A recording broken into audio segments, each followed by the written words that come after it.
sénégalais la boo xamante ni damay suivre li nga xamante ni mooy projet yi nga xamante ni état du Sénégal da koy exécuter. beneen bi mooy dafa concerné koo xamante ni dañoo bokk parti. bokk mouvement bi nga xamante ni moom la ñuy militer muy Jean-Michel Sène donc dama koy suivre bu baax a baax man j'ai suivi la conférence de presse de Thierno Alassane Sall. man j'attendais plus à ce que mu indi d'autres révélations wala des choses yoo xamante ni peut-être mën naa ne lii sénégalais mën nañ ci teel a wax mais qu'est-ce qu'a fait Thierno Alassane Sall. Thierno Alassane Sall dafa dem ba Espagne.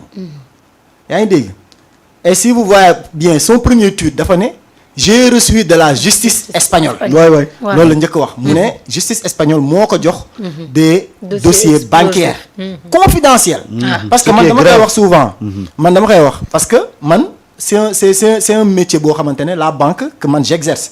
man je suis banquier. ba pare liggéey naa ci pays européens yooyu. c'est par exemple en France man j'ai travaillé dans la première banque européenne muy HSBC. Hong Kong and Shanghai Banking Corporate. banque boobu noonu si ma doon liggéey ci banque bi ci département bi ma doon liggéey mooy ñiy gérer les personnes politiquement exposées. mooy les personnes sensibles. donc banque du jël dossier di ko jox n'importe qui. a fortiori la justice di jël dossier justice su dëkk daa mel ni tey justice Sénégal jël dossier jox ko dossier confidentiel yoo xamante ni société sénégalaise moo ko moom banque sénégalaise nekk ci banque sénégalaise mu jël ko jox ko je prends un exemple ab député guinéen par exemple. wala ab député malien est-ce que loolu yenu na maanaam. loolu yenuwul maanaam. donc TAS ce qu'il a dit en premier lieu mu ne j'ai reçu de la justice espagnole. en premier lieu TAS démb coow li bëri jaxasoo. mu ñëw ne j'ai reçu d'Espagne. donc le discours de TAS a évolué. TAS lan la ñuy wax. dugg ci compte bancaire benn société naan def na virement fële te TAS nanguwul wax. virement yi kan la. c'est intitulé virement yi parce que en tant que banquier day xam ne virement bu nekk dafay am intitulé. lan mooy intitulé du virement. TAS nanguwul wax benn intitulé virement. TAS day ñëw rek xaalis jóge na fii dem na fee. xanaa sax fii Sunugal 24 bii. boo leen amoon marché. ba ñu viréel leen xaalis mais ngeen war a mën a dugal xaalis bi fu leen neex. war ko mën a dugal sa compte wala war ko mën a dugal compte keneen. ñun li ñu war a laaj mooy est-ce que liñ ko sant mu ngi koy def loolu lañ ko war a laaj. maintenant TAS bu demee bu dugg foofu noonu mooy c'est-à-dire def na loo xamante ne dafa defuwul. si koo xamante ne responsable politique la te conséquences yi mu ngi koy xaar parce que. Maître Kabou. signalé na que ni. la société moom avocat wu société bi la AOPE Espagne signalé na que ni waa AOPE Espagne dinañ porter plainte la justice espagnole le juge bi TAS ne moo jox dossier moom la jox dossier yi donc moom moo ko jox dossier excusez-moi donc AOPE Espagne day porter plainte en tout cas loolu la ñu wax que ni dinañ porter plainte juge bi nga xamante ni loolu la moom la TAS wax ni fa la jëlee dossier yi léegi juge boobu noonu après nag à lui wala à elle de gérer kaawam ak TAS parce qu'en réalité lu mu def dafa defuwul ci responsable politique parce que bëgg dugg ci benn dossier boo xamante ni xam nga ni dossier bi amul dara mais il faut que nga gëmloo Sénégalais yi que ni am na lu parce que tu vis ta survie politique parce que TAS dossier bii moom li nga ko waaye di loo nii c'est-à-dire politiquement il est ridicule. il est ridiculisé politiquement. Jean-Michel daf ko ridiculiser loolu déjà benn la mais lan la TAS séq aussi Seydou Kane ba koy défendre bêtes et ongles ba mu jaral ko mu jël risque yu mu jël. loolu question bu ñu war a poser la. parce que dossier bi 37 milliards la. mais la Cour des comptes. mais la Cour des comptes. am na cité na sur l'affaire Intermac ñu ngi siy tudd Seydou Kane sur un montant de 85 milliards. mais pourquoi bàyyi. Intermac des na l'affaire Senum encore ñu ngi siy tudd Seydou Kane pour un montant de 50 milliards. pourquoi TAS 37 milliards yi donte lépp xaalis Sénégal la dañ ko war a saytu pourquoi TAS se concentre ci 37 milliards yi nga xamante ni moom da ciy défendre Seydou Kane plutôt que.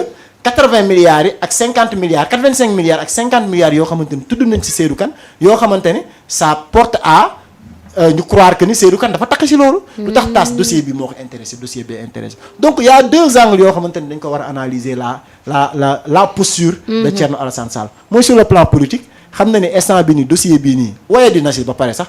bu si daanoo mooy politiquement Thierno Alassane Sall ne représente déjà rien. Mais il ne représentera davantage encore rien en fait. Il tirera vers moins l'infini en réalité. yaa ngi dégg deuxième bi mooy connivence yi nga xamante ni jàpp nañ ni. njort nañ ni am na ko ak ki nga xamante ni mooy Seydou Kane. donc loolu tamit c'est à élucider. mais selon vous. yéen lan moo waral cet acharnement là autour de ce dossier là. déjà dossier la boo xamante ni c'est un dossier politique ba pare Jean-Michel ku mu ko séqal la en fait. kan la ko séqal muy Seydou Kane. dañ ko daan def mu daan jàll en fait. ce genre de pratique dañ ko daan def mu daan jàll.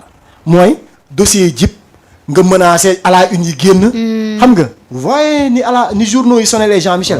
donc chaque jour ñu génnee ko à la une donte Jean-Michel xam naa ni loolu ça ne l'ébranle pas. du la ko bouger loo d'un iota le connaissant.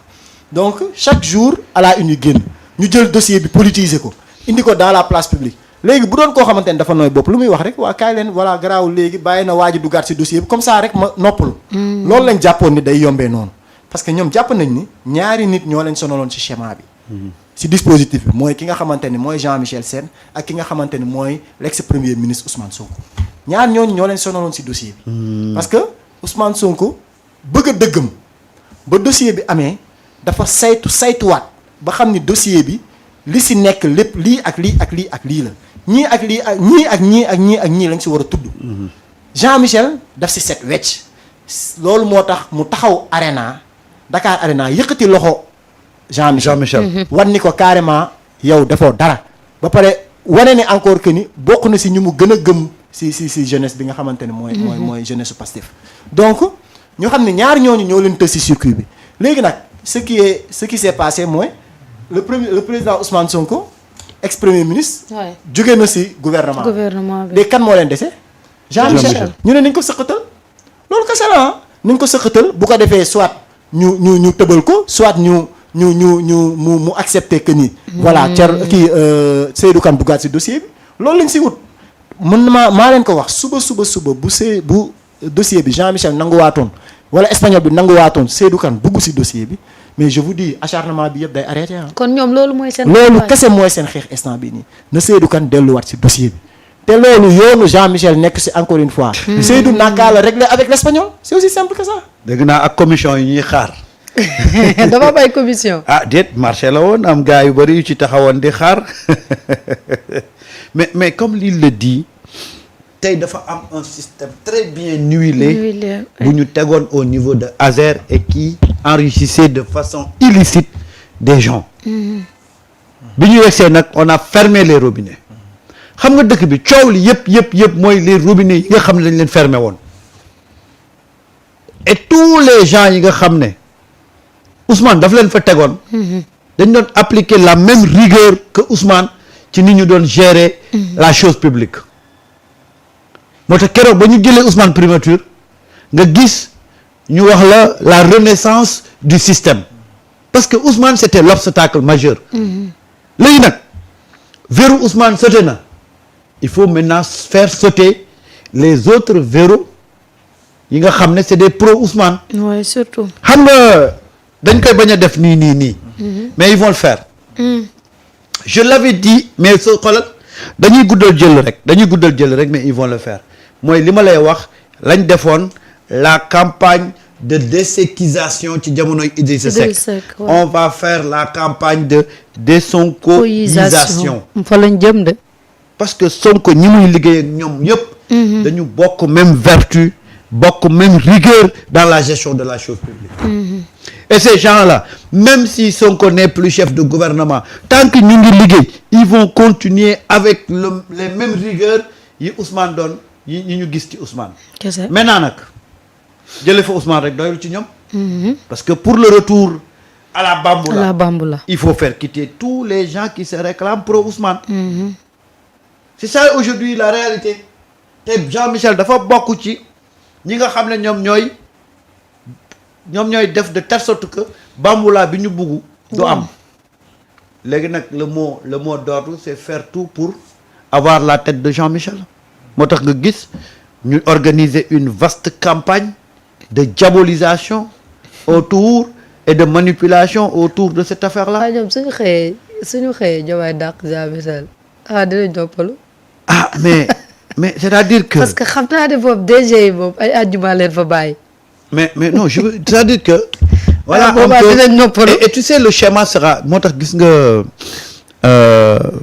Ousmane a fait de telle sorte que avant on savait li fi Ousmane fekk pendant on sait ce que Ousmane faisait après lu fi xew dinañ xam ne lii la fi Ousmane bàyyi woon loolu moo fi bàyyi woon nii la mujjee xam nga ce serait intéressant je le souhaite pas parce que je souhaite que Jean-Michel vraiment mu continuer waaw mais mu continuer mais dama ne tey bu fa Jean-Michel jóge woon les gens vont continuer à garder un œil sur le dossier de Azer changement bu fa am Sénégalais dinañ ko xam nga Ousmane a fait de telle sorte que les Sénégalais sont au courant de tout avant pendant et après et aussi pour information est-ce que xam nga ne Thierno Alassane 16h ba léegi génnagul section de recherche est-ce que dugg na fa dugg na 16h